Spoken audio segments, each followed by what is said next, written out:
이 공수처의 수사 대상 중에 국회의원이 포함된다는 거죠. 그러니까 국회의원이 포함되는데 그러기 때문에 약간 떨 수가 있지 않습니까? 예. 자기들 대상이 되기 때문에 민감하게 반응할 수밖에 없지만 거부하게 되면 오호 오히려 사람들 볼 때 자신들 기득권 보호하려고 그런 거 아니냐. 그거 깨끗하면 떨 필요가 없는 거 아닙니까? 그럼요. 그렇기 때문에 계속 몰릴 수밖에 없습니다. 이게 반대하는 사람일수록 뭔가 구린 구석이 있는 거 아니냐. 예. 저 같은 이렇게 사람이 지금 현역 국회의원이라고 하면 굉장히 떨겠죠. 표를 30장을 찍고 싶어요. 찬송으로. 예, 굉장히 떨고 싶어요. 오늘 방송 끝나 얼른 이제 퇴근하세요. 그래서 야당에서 여러 주장은 합니다만 권력의 사냥개로 전락하는 거 아니냐. 청와대 눈치를 보는 또 다른 권력 위에 권력이 생기는 거 아니냐. 이렇게 이야기를 합니다만 국회의원들이 수사 대상이 되기 때문에 그리고 특히 최근에 이제 한국당에서 여러 비리 의혹들이 막 쏟아지고 나오고 있습니다. 원유철 의원의 전 보좌관 도 이야기 나오고 있고 강원랜드의 권성동 그다음에 염동열 이런 분들 또 어쨌든 뭐 다 공정하게 얘기를 해야 되니까 네. 우원식 원내대표의 보좌관도 네. 무슨 그 후보 단일화 담합을 위해서 돈을 줬다. 네. 여러 가지 문제들이 나오고 다 조사해야 될 거 아니에요? 그렇습니다. 다 예. 조사하게 돼 있죠. 그래서 이제 이런 것들이 나오다 보니까 한국당 내에서는 좀 반대 명분이 좀 약화되는 게 아니냐 우려를 하고 있죠. 내부적으로는. 그런데 네. 고위공직자 비리수사처 처장은 어떻게 임명을 하죠? 그렇게 되면? 처장 임명이 문제가 되네. 저 이제 대통령이 예. 사실상 임명하는 걸로 돼 있고 또 예. 임기가 3년이기 때문에 또 대통령 임기하에서 또 처장이 바뀌게 될 경우에 특히 이제 야당에서는 좀 부담스러울 수밖에 없고 그래서 이제 반대하는 의견이 높게 나타나고 있는 것 같습니다. 뭐 그 대체로 뭐 다른 그 처장 아래에 공직자들도 공수처 이제 멤버들도 대통령이 임명하는 그 경향성이 이제 강하기 때문에 그 특히 이제 법사위원회 위원장이 권성동 예. 또 한국당 의원이고 또 검사 출신이죠. 그래서 특히 이제 반발을 하고 있는 것인데요. 이제 만약에 이제 문재인 정부가 이제 뭐 정권이 연장이 된다면 또 이제 상관이 없겠지만 또 나중에 뭐 10년 지나고 뭐 또 15년 지나서 정권이 교체됐을 경우에는 만약에 또 그 현재 여당 의원들이 야당이 된다면 또 반대할 수도 뭐 있는 성향이죠. 그래서 그 성향의 문제이기 때문에 여러 가지 국회 내에서 이제 통과가 쉽지는 않아 보이는데 아무튼 뭐 10명 중 7명이 지금 찬성을 하고 있고 20년 묵은 이슈이기 때문에 그리고 이제 김영란법도 논란 끝에 통과가 돼서 지금 부정적인 요인보다 긍정적인 요인으로 사회를 변화시키고 있다라는 평가를 받고 있죠. 그래서 이번 그 공수처 문제도 뭐 여러 가지 뭐 다양한 이름으로 20년 동안 추진이 되었더라고요. 고위공직자 비리조사처에서 또 공직부패수사처 또 특별수사청 뭐 등등 뭐 다양한 이름으로 변천이 돼서 추진이 되었는데 아무튼 어려운 일인 만큼 추진도 굉장히 어렵게 되어 왔었는데요. 이번만큼은 아무튼 잘 좀 국회에서 인준이 되는 결과가 나왔으면 좋겠습니다. 그러니까 이제 보통 그 두 명을 추천을 하고요. 추천위에서. 그 중에 이제 대통령이 임명을 하게 돼 있는데 한 명은. 추천위는 어떻게 구성이 되죠? 추천위는 지금 정확히는 제가 파악을 못 했는데 예. 지금 이야기 나오는 거는 공수처 견제를 위해서 외부인도 참여하는 추천위원회를 만들게 좀 넓히겠다는 겁니다. 예. 내부 인력도만 하는 게 아니라. 그래서 이제 자격 조건은 15년 이상 종사했던 법조계 변호사 자격증 가진 분들, 학계, 교수님들 뭐 이런 분들로 돼 있는 것 같고요. 그래서 조금 이제 그 비판의 목소리가 있으니까 그런 부분들을 수렴해서 가겠다 이런 건데 재밌는 건 아까 이 부분입니다. 그러니까 상임위 문턱을 넘어야 하는데 본회의는 넘을 것 같은 상임위에 그 권성동 의원이 간사거든요. 근데 예. 아까 권성동 의원이 공교롭게도 최근에 강원랜드 감사 관련해서 좀 청탁 정황이 포착이 됐기 때문에 인사청탁. 예. 예. 그래서 이제 그런 부분들 때문에 입지가 곤란하지 않을까. 내놓고 반대하기는 참 머쓱해질 것 같다. 이런 생각이 아니, 근데 박시원 부대표님 네. 정치에 대해서 잘 아시잖아요. 네. 이거를 이번 기회에 네. 다시는 논란이 되지 않도록 누가 봐도 공정하게 공수처장을 임명하는 제도를 만들고 네. 여야가 바뀌더라도 정말 정확하게 조사할 수 있는 그런 걸 만들어 놓는 게 오히려 보면 미래지향적이고 지속 가능한 개혁 아닐까요? 아니, 당연히 그렇죠. 이게 예. 만년 여당이 계속 정권을 잡을 수 있는 건 아니지 그럼요. 않습니까? 예. 그러니까 결국, 자신들이 잘못하면 자기 목에 칼이 들어오는 거기 때문에 국회의원들은 말은 안 하지만 굉장히 두려워하고 있을 겁니다. 그 못지않게 고위 공무원들 2급 이상 공무원들 얼마나 많습니까? 엄청나게 많지 않습니까? 주로 청와대는 또 상도 대상이 이상. 어느 분들인지 차근차근 좀 설명해 주세요. 왜냐하면 이게 무척 중요한 건인데 듣는 분들이 네. 아주 구체적으로 이해를 해야 돼요. 대통령이 있고요. 국회의원, 오. 자, 판검사. 대통령은요. 네. 그러면 임기 중에는 네. 불소추의 특권이 있잖아요. 그렇죠. 예. 이 공수처에 의하면 그럼 소출할 수도 있다는 얘기인가요? 그건 아닐걸요? 아닐걸요?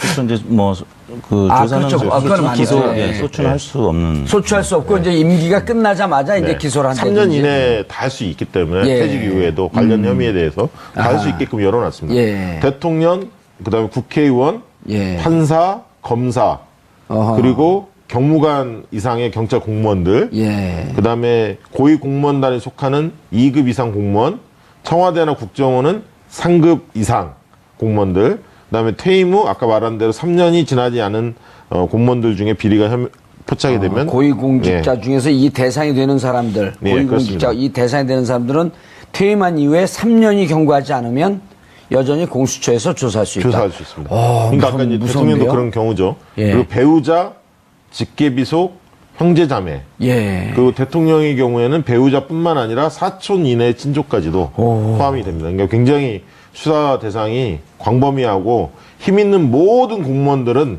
다 수사 대상이다. 이렇게 보시면 됩니다. 투명 사유로 갈 수 있네요. 네, 그렇습니다. 다행히 공직 퇴임 후 3년이 지나지 않은 자, 여기에 공직 취임 전 3년 이내 것. 여기까지 하면은 그게 위험한데요? 네? 네, 무슨 말이죠? 아, 공직 취임 이전. 아, 이전. 3년. 그 아직 네. 공직자가 안 그건 됐던 공직자가 아니니까. 아, 다행이네요.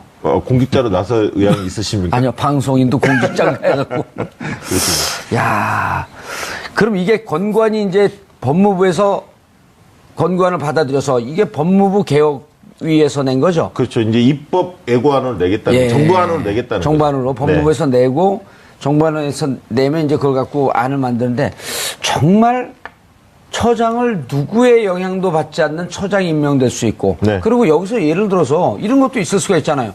아니, 공수처가 만들어졌는데 정말 문제가 있는데 여당 인사이기 때문에 수사를 안 해? 그럼 검찰에서도 언제든지 수사를 할 수 있는 거 아니에요? 그렇죠. 그래서 서로 경쟁적으로 투명하고 문제 있는 고위공직자들을 수사하려고 하는 경쟁적 노력. 그럼요. 그럼 사회가 더 맑아지는 건데. 네. 예. 그리고 이제 공수처가 만약 설치가 돼서 이 권고안에 따르면은 공수처에서 수사하는 것이 적절하다고 판단될 경우에는 사건 이첩을 요구할 수 있어서 아, 검찰에? 네. 그래서 우선권이 있는 겁니다. 이제 뭐 예를 들어서 이제 이택수 검사. 네. 사건 일을 넘기세요. 그러니까요. 왜, 영화에서 왜, 예전에 왜 뭉개고 있어요? 영화에서 예전에 보면은 예. 경찰이 있고 연방 경찰이 있잖아요. 그럼 예. FBI가 이 사건 나한테 넘겨 이런 영화 우리가 많이 봤던 장면들이 있습니다. 그렇죠. 그런 것처럼 공수처에서 이 사건 나한테 넘겨라고 하면 넘겨줘야 되는. 맞아요. FBI는 연방 경찰이기 때문에 네. 지역에서 예를 LAPD 이런 데서 조사하고 있었는데 LAPD 중에 마약 전담반이 있는데 마약 거래를 하고 네, 있는 네. 것 같다면 그 FBI가 와서 자 오늘부로 넘기세요. 그럼 굉장히 기분 나빠하면서 이제 억지로 넘기죠. 예, 그리고 근데- 나중에 한 달, 네. 1년쯤 보면 이 사람은 감옥에 가 있고. 네.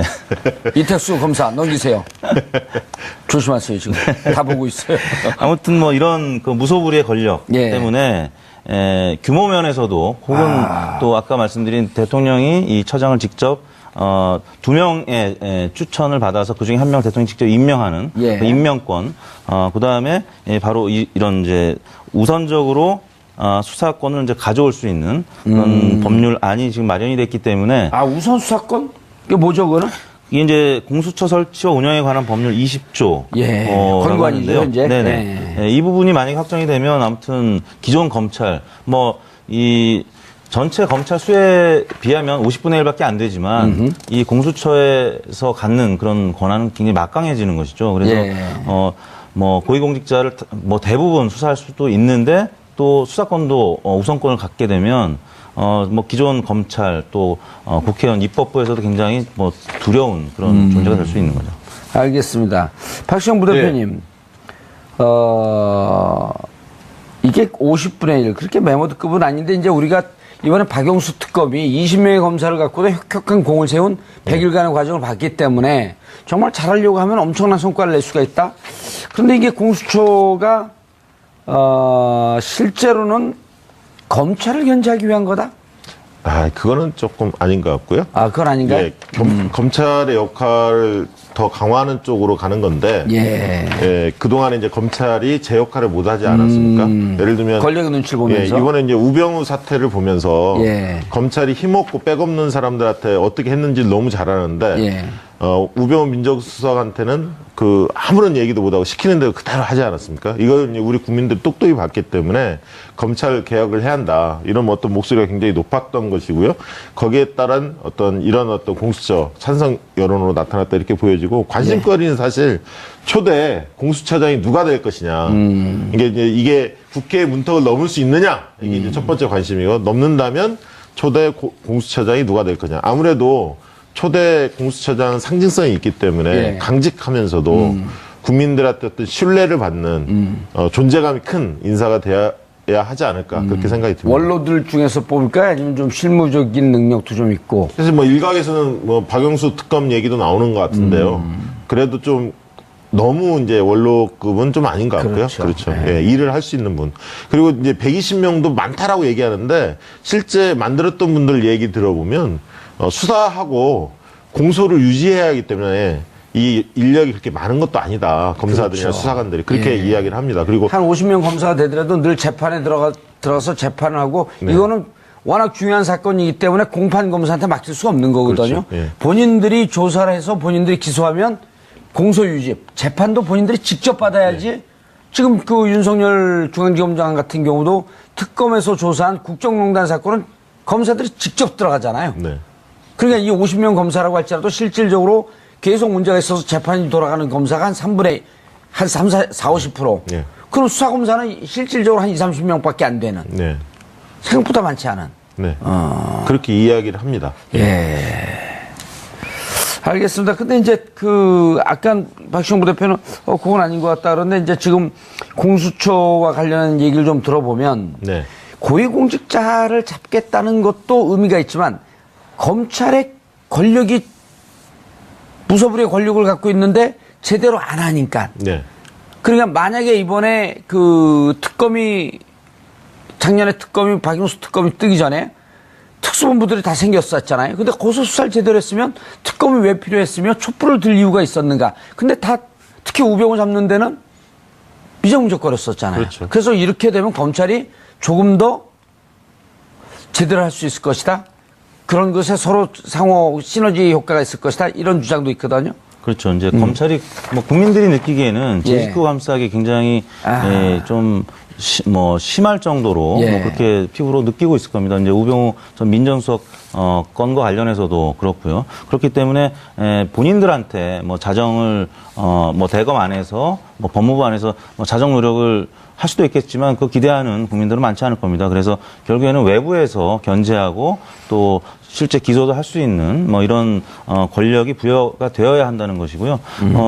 그런 차원에서 과거 김대중, 이명박, 노무현 계속 박근혜 전 대통령 또 공약에는 포함이 돼 있었는데 또 막상 대통령이 되면 검찰과 이 각을 또 세우는 게 굉장히 또 어려운 일이기 때문에 그런 차원에서 계속 무산이 되어 왔었는데 지금 차기 그러니까 초대 공수처장 얘기가 실명으로 박영수 특검까지 거론되는 상황이기 때문에 이제는 사실은 돌이키기는 좀 어려울 것 같고 이제는 국민들이 공수처의 필요성 그리고 어느 정도 이 그림까지 그려가는 상황이기 때문에 현실성이 굉장히 높아졌다고 봐야 될 것 같습니다. 이 국민들한테 이렇게 여론조사를 해보면 권력기관 개혁 과제 중에서 어디를 먼저 손을 봐야 하냐라고 물으면 국정원 개혁보다도 검찰 개혁이 1순위입니다. 언론 개혁보다도. 국민들이 그렇게 느꼈다는 거고요. 왜냐하면 이제까지 검찰이 사건을 말아먹은 사례가 한두 번이 아니잖아요. 그렇죠. 그래서 이번 사례를 보면서 대통령 그리고 새로운 새 정부가 이 검찰 개혁에 대한 의지가 굉장히 강력하구나 이런 점을 좀 다시 한번 느끼게 된